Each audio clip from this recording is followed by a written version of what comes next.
Temennya Mahfud yang lupa. Itu loh. Tugas negara itu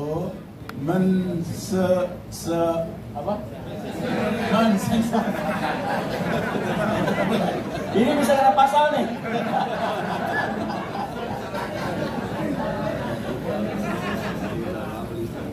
Terima kasih sama Hariman. Nggak ada Hariman kita nggak bisa kumpul. Betul sekali. Hidup Hariman. Segala macam orang gendeng lihat kumpul di sini. Kalau yang nggak gendeng gampang dikumpulin. Tinggal kita sediain Metro Mini doang. Kalau yang gendeng-gendeng ini susah mana. Cuma Hariman yang bisa kumpul. Hariman ini tokoh demokrasi. Walaupun keserimpet gara-gara malari. Saya paling nggak suka istilah malariman. Malapetaka, Hariman damai kok waktu itu sama kawan-kawan. Cuman demo doang ke istana. Tapi tentara organisir kerusuhan yang namanya malari. Ali Murtopo yang bakar-bakaran, yang disalahin mahasiswa. Jadi kalau bisa man, ke 50 diganti lah, jangan malari istilahnya. Ya, Namanya mungkin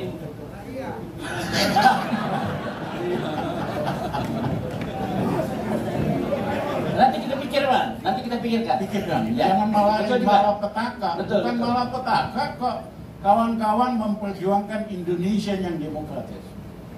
Bahwa kemudian ada operasi counter intelligence buat bakar-bakaran Pasar Senen, itu nggak ada hubungan sama Hariman Cipta. Memang setiap ada gerakan yang berarti diciptakan kerusuhan supaya justifikasi untuk mempertahankan kekuasaan. Nah, hari ini tema kita, usaha, jangan lupa demokrasi. Teman-teman yang di sini mengerti, tahu, dan langsung nggak langsung berjuang untuk demokrasi. Sebetulnya segini aja udah cukup. Kalau cuma Jokowi aja mah kecil. Nah ini mulai. Kompor. Saya udah perkirakan ini. Nah, Ini baru gerakan. Jokowi tidak pernah berjuang untuk demokrasi. Seumur di hidup dia cuma nyari duit doang gitu loh.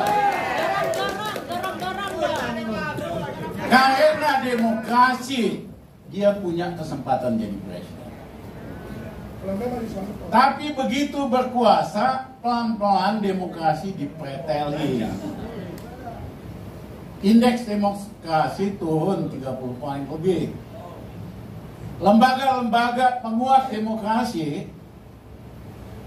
KPK, zaman Gus Dur kita mulai, undang-undang ini jadi zaman Mega, ya pretelin dulu. Hukum dipreteli, DPR dibikin semua kayak taman kanak-kanak semua.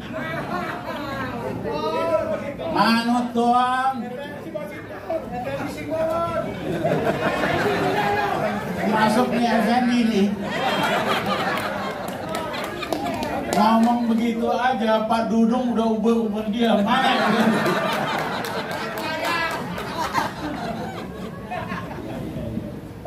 Nah, ini waktunya kita lakukan sesuatu. Mbak Mega bagus sekali. Dia taat azas. Gak boleh perpanjangan. Dia roasting Jokowi. Itu roasting paling canggih itu. Ya, lu tuh gak ada apa-apanya. Jangan mentang-mentang kuasa, pengen nambah lagi dan sebagainya dan sebagainya. Aku kagum melihat Mbak Mega bisa roasting, ngalahin Ratu roasting tuh yang Alhamdulillah. Takbir. Ya. Jokowi malam itu nggak bisa tidur. Iya, tapi jangan lupa Saya kenal Jokowi, kenal Luhut Panjaitan. Mereka nggak bakal berhenti, tetap bakal merancang sesuatu. Kaisar Ya. Nero dong. Jadi orang yang tidak pernah berjuang untuk demokrasi, menikmati manfaat demokrasi, begitu berkuasa dia pretel. Yang kedua, sangat anti intelektual. Istilahnya Karena ijazah palsu. Hah? Karena ijazah palsu.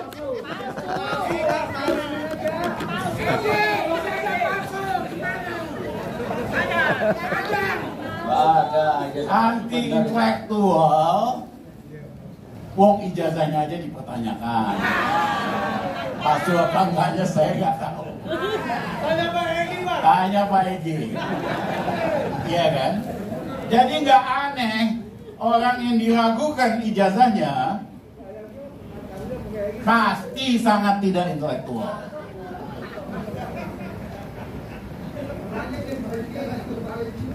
Dan yang kedua, 2 minggu yang lalu Menteri Keuangan nyalahin PNS kok kerjanya jalan-jalan doang, ngabisin biaya tahun lalu 37 triliun. Tapi Menteri Keuangannya nggak berani. Raja jalan-jalan namanya Jokowi. Tiap hari ada acara jalan-jalan. Sekali jalan, pasukan awalnya ada 100. Ada 100 lagi, 200. Ini merupakan presiden paling boros dalam sejarah Indonesia. Tepuk tangan untuk Bang Rizal Ramli. Berusaha aku sakit hati. Kenapa? Zaman Gus Dur dulu, Gus Dur kan dibilang presiden jalan-jalan. Juga lah. Ya, jalan-jalan cuma 5-10 orang naik pesawat komersial. Kadang-kadang naik pesawat Antonov kalau rombongannya gede. Itu aja dituduh presiden tukang jalan-jalan. Yang ini tiap hari jalan-jalan. Ya, satu proyek tuh dikunjungi 25 biji, 25 kali ada tuh. Kok bisa menterinya ngapain, dirjennya ngapain, presiden mesti bolak-balik 25 kali. Man, Hariman, aku minta izin. Habis Jokowi karena presiden, kita audit biaya perjalanan. Wow. Toh, tampang aja sederhana, penampilan sederhana, kita ketipu semua. Om presiden paling boros kok. Nah yang kedua, yang ketiga, Senang dua periode nih. habis Jokowi mampu kita tidak mencerdaskan bangsa sesuai dengan undang-undang dasar. Harus, tapi pemimpinnya ya pilih yang orang cerdas dong. Orang anti intelektual gimana mencerdaskan bangsa? Yang kedua, mampu nggak kita mensejahterakan bangsa? Mampu banget. No, bukan. Ini bukan soal alumni. Kenapa di Saudi Arabia, di Uni Arab Emirat, rakyatnya sejahtera? Di Norwegia. Kenapa? Karena sumber alam, daya alamnya dikuasai oleh negara. Memang yang paling menikmati raja dan keluarganya. Tapi rakyat dapat sesuatu, jangan lupa. Sekolah gratis sampai universitas, kesehatan gratis, lain-lain gratis. Di Norwegia sama. Sumber daya alamnya, minyak bumi sama gas dikelola oleh negara, rakyatnya sejahtera. Pertanyaannya, Indonesia bisa enggak? Bisa banget. Zaman Pak Harto, zaman Orba, 85% pendapatan APBN itu dari minyak bumi dan gas doang. Kenapa? Sistem production sharing, bagi hasil. Setelah dipotong ongkos-ongkos, untungnya dibagi, negara dapat 85%. Swastanya, asing sama domestik dapat 15%. Itulah kenapa Orba bisa membayar bikin puskesmas, SD Inpres, infrastruktur, dan lain-lain. Hidup Pak Harto.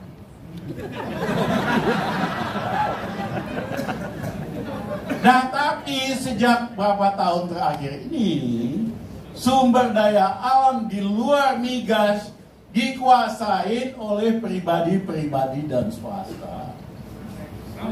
Padahal Undang-Undang Dasar 45 Pasal 33 harus dikuasai oleh negara, milik rakyat. Tahun lalu, Jumbur, orang paling kaya di Indonesia namanya Lee Tukwo. Orang Malaysia. Warga negara Malaysia. Tahun lalu dia tidur aja, harta kekayaannya naik 147 triliun. Kenapa? Harga batu bara naik dari $60 ke $300. Itu Lee Tukwo sendiri, belum raja-raja batu bara lain, kekayaannya bisa nambah mungkin ribuan triliun. Nah, di negara-negara lain termasuk masyarakat kapitalis, kalau ada keuntungan dadakan atau windfall profit dipajakin 40% bisa-bisa. Di Amerika, di Inggris. Kebayang nggak? Kalau kita perlakukan undang-undang itu, pajak tambahan karena keuntungan dadakan, wong dia tidur-tiduran aja. Dari si Lee Tukwo aja kita udah bisa dapat 60 triliun. Dari yang lain-lain kita bisa dapat 1000 triliun. Tapi ini pemerintah nggak pernah berani pajakin oligarki. Oligarki dikasih tax holiday, dikasih tax amnesty. Beraninya cuma sama rakyat doang. Naikin pajak. Ingat nggak PPN? Tadinya maunya 15% kan? Begitu kawan-kawan Timpe semua, Anthony Timpe, takut ya mundur ke 11%. Ini pemerintah selalu kasih ide, kalau nggak ada yang protes, dia laksanakan. Beraninya hanya naikin harga BBM, harusnya kita bisa turunkan bukan naikin. Beraninya naikin tarif listrik. Sehabis Jokowi kita turunin tarif listrik ke 2 tahun sebelum yang lalu. Sehingga rakyat ada uang di kantongnya. Kita turunin harga gas, LPG, dan sebagainya. Saudara-saudara, ini pemerintah tampangnya sangat sederhana, sangat memelas. Kebijakannya bela yang kaya, yang punya uang. Beraninya cuma nama rakyat doang. Bukan Jogja, Boyolali. Saudara-saudara, nggak bakal bisa ini orang ngatasin krisis. Kan sesumbar, perlu diperpanjang karena tahun depan bakal krisis. Seolah-olah dia bisa nyelesain krisis. Kagak bisa, man. Kasih tahu Luhut Panjaitan.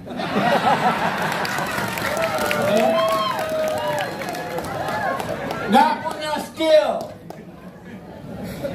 Tidak ada keberpihakan. Sama-sama teman, Bang. Ini omongan bercanda ini kayaknya. Gak serius kan? Titip juga sama Hidayat. Hidayat itu temannya Luhut Panjaitan.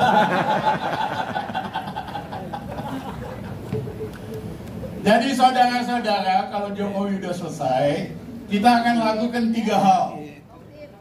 1, kita bikin rakyat kita senang dengan nurunin harga BBM, nurunin tarif listrik, nurunin harga LPG, naikin kredit untuk UKM, dari 18% ke 28% tahun pertama, sehingga UKM bisa hidup gitu. Yang kedua, audit biaya pengeluaran Jokowi. Yang ketiga, kita ganti anggota-anggota KPU dan Bawaslu yang hari ini. Kenapa? Mereka sengaja dipilih dari anggota ormas, sehingga gampang diatur. Hanya ada 2 pemilu yang amanah dan bersih di Indonesia. Satu pemilu tahun 55. Pemimpinnya amanah, rakyatnya amanah, kagak ada teknologi. Bagus. Yang kedua pemilunya Pak Habibie tahun 99. Hidup Bang Hariman. Mungkin karena dimusuhin Hariman.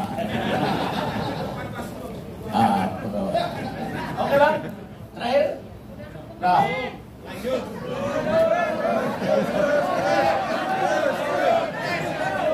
kenapa pemilu Habibie sukses?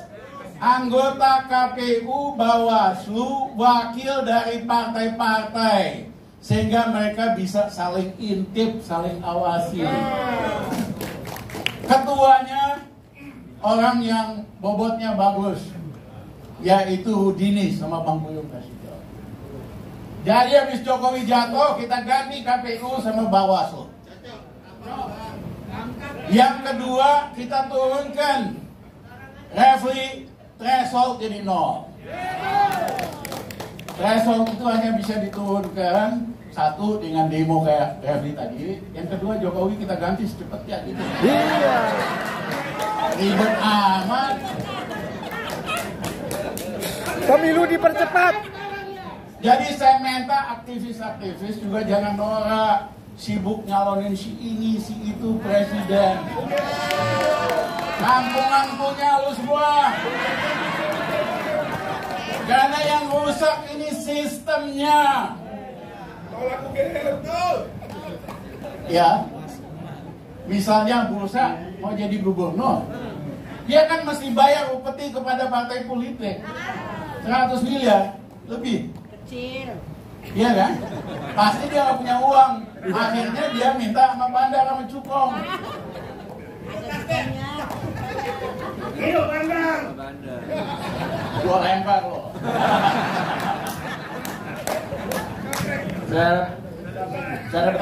Poin aku ada 187 bupati wali kota masuk penjara karena korupsi.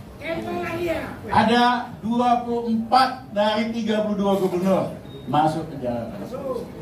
Kenapa? Karena sistem bandarisme ini. Jadi kita benahin dulu sistemnya. Otomatis orang terbaik akan nongol pada level bupati, pada level gubernur, pada level presiden.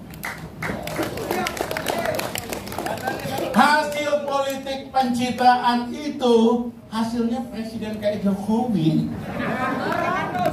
Masa mau diterusin? Nanti dapat KW2 nya Jokowi, namanya Ganjar gitu loh. Udah Jokowi payah dapat KW2 nya gitu. Jadi kita benahin dulu sistemnya zero threshold, sehingga nggak perlu lagi bayar upeti. Yang terbaik akan nongol. Ya, kita kembalikan ke Undang-Undang Dasar 45 yang pasal 32 tadi. Ya kan? Sehingga rakyat Indonesia bisa dapat pendidikan gratis sampai universitas. Bisa dapat kesehatan gratis. Bisa dapat wifi gratis. Ini negara paling kaya se-Asia Tenggara.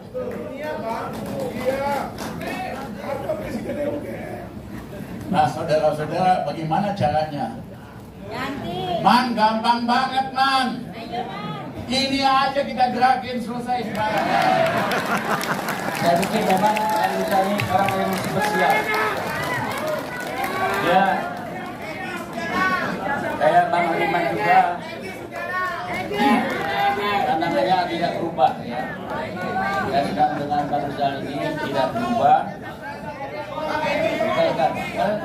tertib ya. Saya diberi wewenang oleh Bang Hariman, jadi jangan dijemput orang.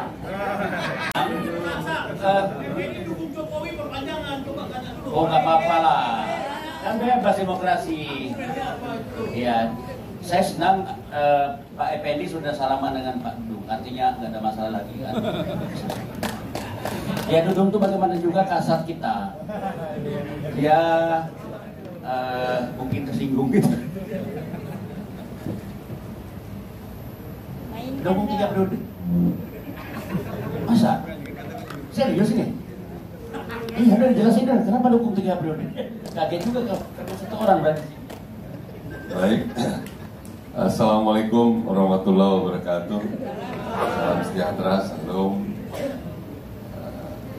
para senior, para kakak semua, para orang tua kami. Terima kasih Bang Hariman bahwa ini forum silaturahmi antara anak bangsa. Masih belum mengarah kemana ini. Kalau kira-kira 4 tahun yang lalu kumpulan ini arahnya jelas ke Prabowo waktu itu. Ya, tapi kalau sekarang nggak tahu nih mau kemana. Apakah ke A, B, C, nggak tahu. Dan itu hanya tahu nanti masing-masing pribadi. Kalau melihat animo, iya. Tapi kalau melihat dari tenaga Bang Hariman, rasa-rasanya lebih kuatan sana, Bang. Iya, sana semakin dikejar semakin rapi, Bang. Ya yang sekarang yang berkuasa, yang diomong-omongin inilah. Jokowi Ya, maksudnya. iya. Apalagi pakemnya mereka semakin belajar, learning by doing. Terus semakin dihujat sama Bang Rizal, semakin gak nyaring lagi itu amplitudonya, Bang. Udah nggak masuk lagi itu. Nah jadi 49 tahun seorang Hariman melahirkan, saya masih tetap setuju gunakan malari ini karena hanya hak paten itu hanya ada di Bang Hariman. Kita semua ini terinspirasi karena malari, Bang. Sampai seorang Pak Harto ngantar heli ke Mayoran atau Halim waktu itu, antar Perdana Menteri Tanaka ya. Dan ini kalau boleh dibuatkan buku dalam bahasa Inggrisnya, Bang, dan bahasa Jepangnya, Bang. Karena ini yang merubah juga kebijakan ekonomi luar negerinya Jepang. Jadi bukan hanya kita suruh aja menikmati seorang Hariman dan senior-senior yang luar biasa. Nah kalau kekinian saya lihat, Bang, semangat ini nggak ada bukan karena nggak ada, tapi nggak ada lawan yang setara dengan Tanaka itu, Bang. Nah itu, Bang. Jadi kita ini baru akan muncul kekuatan yang dari Tuhan itu kalau ada musuh yang lebih besar. Kalau yang sekarang disebut-sebut tuh, dengan segala hormat saya kira bukan musuh kita, loh. Iyalah, bukan soal level. Nah, bukan, beliau kan kepala negara konstitusi. Ya, bukan partai. Kalau hitung hari 365 hari lagi. Hitungan kita bukan 20 Oktober, Bang. Ini 14 Februari. 3 jam quick count udah keluar. Itu sudah lemdak, Bang. Presiden elected sudah bisa mempengaruhi kebijakan. Nah kalau kita memang melihat Indonesia akan ke depan mempertahankan demokrasi, bukan hanya demokrasinya sebenarnya dipertahankan. Ini kan hanya toolsnya aja, Bang. Kita yang milih ini. Sebenarnya belum cocok kita berdemokrasi. Kalau menurut saya ya, dengan kita ribuan subetnik begini, Kita anak berlima aja, kakak adik kami belum bisa satu kata, Pak. Memang harus gaya model Pak Harto dan Bung Karno dulu. Ada enforcement, yang kekuatan yang mengatur. Saya kira negara yang sangat tidak teratur termasuk di dunia ini Indonesia. Kita mendarat di Soekarno-Hatta, ngerokok-ngerokok sembarangan. Itu contoh kecil aja, Pak. Saya nggak ingin mengkritik pemerintah, karena Pak Hariman pun nanti jadi presiden 1 tahun lagi, pedoai kok kayak gini juga. Sama, Bang. Sama. Itu Prof sebelah teman saya di DPR juga sama aja. Kakak juga jadi presiden sama aja. Sur juga kok, dulu hanya naik Innova, naik Kijang. Sekarang mana mau lagi beliau naik Kijang. Nah, jadi kalau menurut saya, kita nggak usah menjadikan beliau sebagai objek, subjek yang dilawan gitu, kayak Prof Egi. Capek kali tau Pak Egi. Capek lah. Oh, kalau mau melakukan perjuangan itu 8 tahun yang lalu. Sekarang enggak. Mendingan kita kumpul energi. Ini ada Bang Theo nih, senior. Kumpul energi, kita latihan-latihan. Ah, ini asik nih Pak. Kayak gini kita buat bulanan, tapi jangan ekstrim. Kita latihan-latihan. Nah, kita dekati mana partai yang memang mengusung partai calon yang paling pas. Nah, baru. Kau baru datang udah ngatur. Ya, gitu. Ini saran saya. Bukan, sama capeknya kita. Sama, Saganda capek. Gak akan ketemu. Ini kan kita diskusi ya. Kalau nggak mau diskusi nggak apa-apa. Iya kan? Ya kan? Sebab ini ingin menyenangkan sesaat saat di ruangan ini aja kayak gini. Goal kita kan untuk mengelola republik ini dengan baik. Kalau menurut saya juga sama berkepentingan. Sama. Saya masuk di partai dalam rangka itu juga. Tapi bagaimana kekuatan di luar konstitusi, di luar kekuasaan? Ini anggota DPR apa begini? Bukan. Bukan. Gak ada ormas, gak ada. Saya ngeritik beliau terukur sekali. Saya terukur ngeritik. Tapi kalau dihajat-hujat begitu, kita nggak dapat simpati. Iya, yang suka Jokowi masih banyak, lebih banyak dari di ruangan ini. Gitu loh. Makanya kalau saya tadi disampaikan sama Saganda, oh dia bukan pendukung 3 periode. Kalau memang ada alasan justifikasi yang kuat untuk diperpanjang 3 tahun, ya dibicarakan. Silakan lawan. Ya jadi Bang Hariman, saya kira itu aja. Saya sekali lagi tidak ingin berbeda arus, bukan. Ya. Ya. Ya nggak apa-apa. Tapi maksud saya, kita ini anak bangsa yang beradab.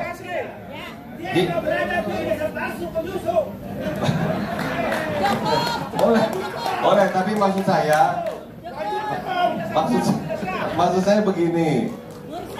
Kita kan anak, ya.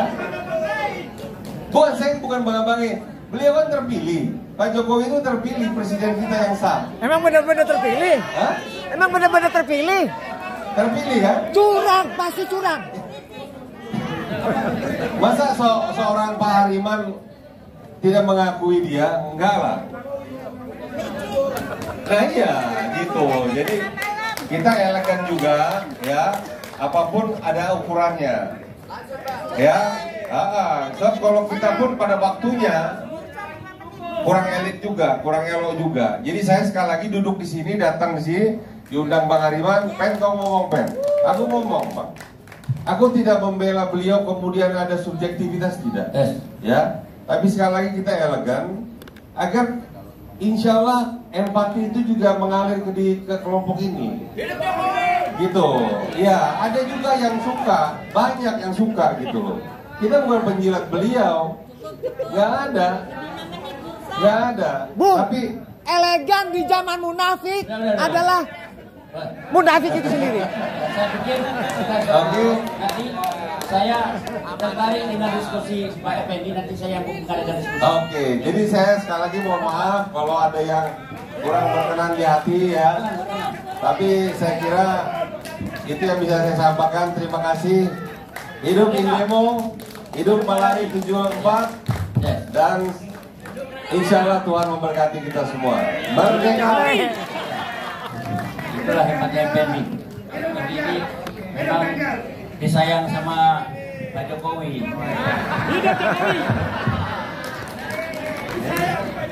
Ini benar dia disayang Pak Jokowi betul. Saya tahu dia pernah cerita sama saya. Saya kan kritik 2 periode aja. Saya 2 periode aja bilang bagus salah 3 periode katanya. Apa maksudnya saya? Tapi udah itu bagian dari kita berbeda pendapat ya. Tidak perlu. Nanti kita cari jalan untuk menyetop 3 periode gitu loh. Jadi nggak perlu diperdebatkan. Nah saya Jiwaku merdeka mensemesta alam, ragaku merdesa mesrai bumi Nusantara. Setelah merdeka harus merdesa, adil, makmur, beradab. Salam merdesa, adil, makmur, beradab. Merdesa, merdesa, merdesa, merdesa, merdesa, merdesa, merdesa.